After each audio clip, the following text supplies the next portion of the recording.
Hello प्यारे बच्चों, good morning. कैसे हो आप लोग? उम्मीद करते हैं आप लोग अच्छे होंगे, स्वस्थ होंगे और मस्त होंगे और अपनी पढ़ाई जम के कर रहे होंगे। प्यारे बच्चों, आज हम लोग पढ़ने वाले हैं क्लास 11 ज्योग्राफी के कुछ ऐसे इंपॉर्टेंट सब्जेक्टिव क्वेश्चन जो कि अगर आपके देख लेते हैं तो हम 100% की गारंटी देता हूं कि आपके बोर्ड एग्जाम में इससे बाहर एक भी क्वेश्चन नहीं जाएगा। प्यारे बच्चों, ये सारे क्वेश्चन बोर्ड एग्जाम में पूछा गया क्वेश्चन है, तो आप इसको ध्यानपूर्वक देखिएगा।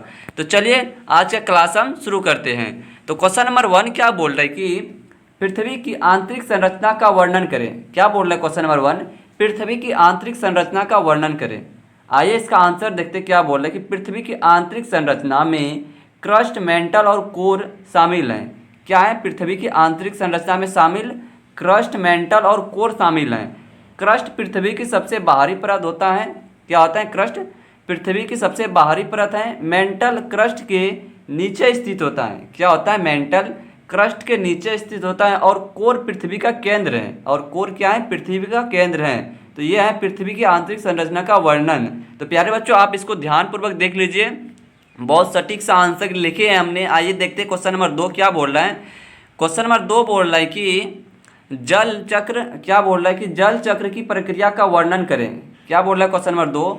जल चक्र की प्रक्रिया का वर्णन करें। आइए इसका आंसर देखते हैं। आंसर क्या बोल रहे हैं कि जल चक्र पृथ्वी पर जल के चक्र की प्रक्रिया है। क्या है? जल चक्र पृथ्वी पर जल के चक्र की प्रक्रिया है। इसमें वाष्पीकरण, संघनन और वर्षा शामिल है। क्या क्या शामिल है? वाष्पीकरण, संघनन और वर्षा शामिल है। जल चक्र के दौरान जल वायुमंडल के वाष्प के रूप में उठता है, बादलों में संघनित होता है और वर्षा के रूप में पृथ्वी पर वापस आता है। तो प्यारे बच्चों, क्वेश्चन नंबर 2 का ये है राइट सा आंसर। इसको आप ध्यानपूर्वक देख लीजिए। आगे देखते हैं क्वेश्चन नंबर 3 क्या बोल रहा है। क्वेश्चन नंबर 3 बोल रहा है कि भारत की जलवायु की विशेषता क्या है। क्या बोल रहा है कि भारत की जलवायु की विशेषता क्या है। आइए इसका आंसर देखते हैं। क्या बोल रहा है कि भारत की जलवायु विविध है। क्या है? भारत की जलवायु विविध है और इनमें उष्ण कटिबंधीय और शीतोष्ण जलवायु शामिल है। क्या है? उष्ण कटिबंधीय और शीतोष्ण जलवायु शामिल है। भारत की जलवायु मानसून हवाओं द्वारा प्रभावित होता है। किसके द्वारा प्रभावित होता है? मानसून हवाओं द्वारा प्रभावित होता है, जो गर्मियों में वर्षा लाती है। तो ये था क्वेश्चन नंबर 3 का राइट सा आंसर कि जलवायु, भारत की जलवायु का विशेषताएं क्या हैं। आगे देखते हैं क्वेश्चन नंबर 3 हो गया। 4 देखते हैं 4 नंबर क्या बोल रहा है। क्वेश्चन नंबर 4 बोल रहा है कि प्राकृतिक संसाधनों के संरक्षण, क्या बोला है? प्राकृतिक संसाधनों के संरक्षण के महत्व को समझावे। आइए देखते हैं क्वेश्चन नंबर 4 का राइट आंसर। प्राकृतिक संसाधनों का संरक्षण महत्वपूर्ण है। क्या है? प्राकृतिक संसाधनों का संरक्षण बहुत ही महत्वपूर्ण है, क्योंकि ये संसाधन सीमित हैं। क्या है? ये संसाधन सीमित हैं और इनका उपयोग भविष्य की पीढ़ियों के लिए भी किया जाना चाहिए। क्या?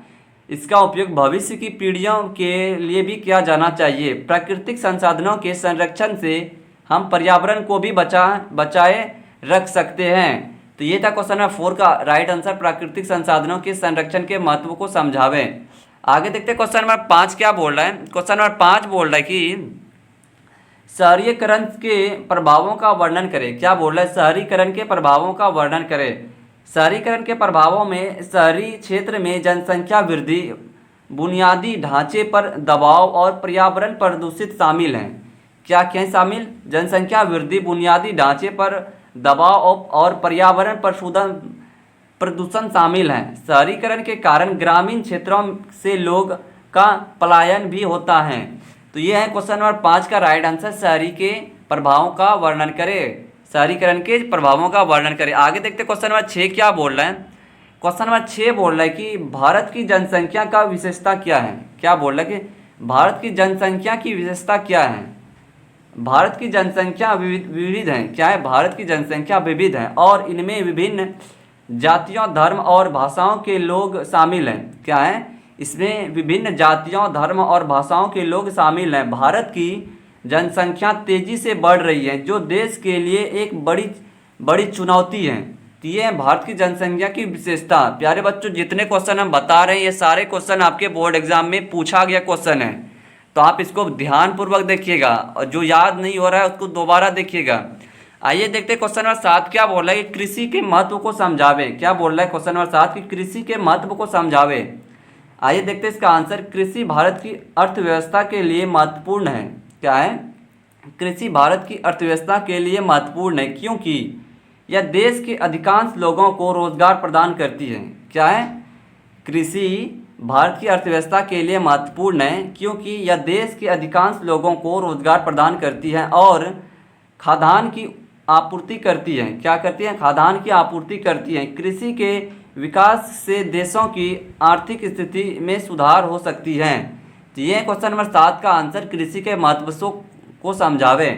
आगे देखते हैं क्वेश्चन नंबर 8 क्या बोल रहा है। क्वेश्चन नंबर 8 बोल रहा है कि प्राकृतिक आपदाओं के प्रभावों का वर्णन करें। क्या बोला? प्राकृतिक आपदाओं के प्रभावों का वर्णन करें।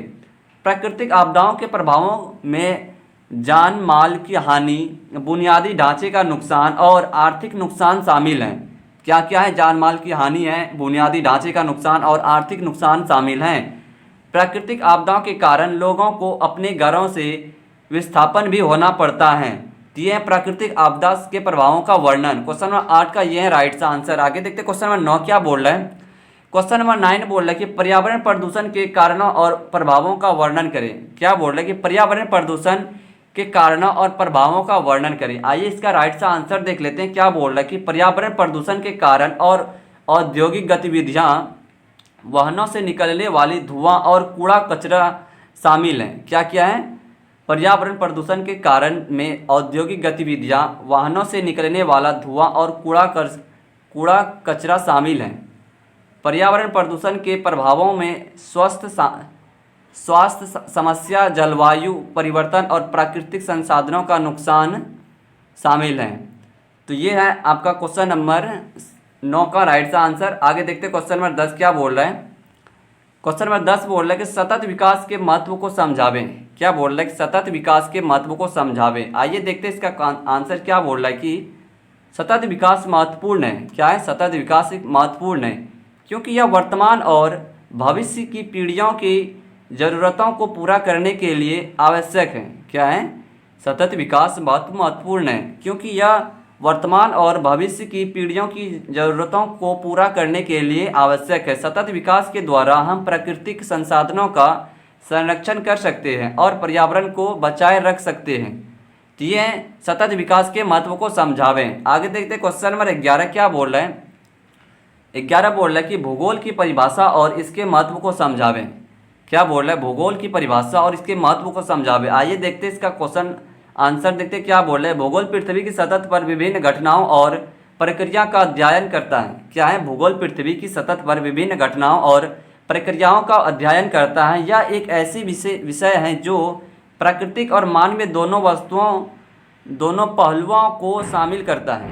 किसको किसको करता है? प्राकृतिक और मानव दोनों पहलुओं को शामिल करता है। भूगोल का महत्व इस प्रकार है, यह हमें पृथ्वी की विविधता और इसके संसाधनों के बारे में जानकारी प्रदान करता है। आगे देखते हैं आगे क्या बोल रहा है। और हमें पर्यावरण और संसाधनों के संरक्षण के लिए जागरूक करता है। तो प्यारे बच्चों, तो ये था क्वेश्चन नंबर 11 का राइट सा आंसर कि भूगोल की परिभाषा और इसके महत्व को समझावे।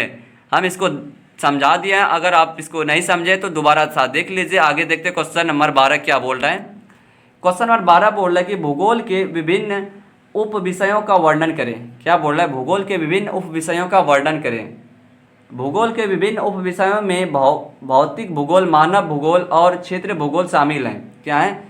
भौतिक भूगोल, मानव भूगोल और क्षेत्र भूगोल शामिल हैं। भौतिक भूगोल पृथ्वी की प्राकृतिक विशेषताओं का अध्ययन करता है। मानव भूगोल मानव गतिविधियों और उनके प्रभावों का अध्ययन करता है। क्या करता है? भौतिक भूगोल पृथ्वी की प्राकृतिक विशेषताओं का अध्ययन करता है और मानव भूगोल मानव गतिविधियों और उनके प्रभावों का अध्ययन करता है। और क्षेत्रीय भूगोल विभिन्न क्षेत्रों की विशेषताओं और समस्याओं का अध्ययन करता है।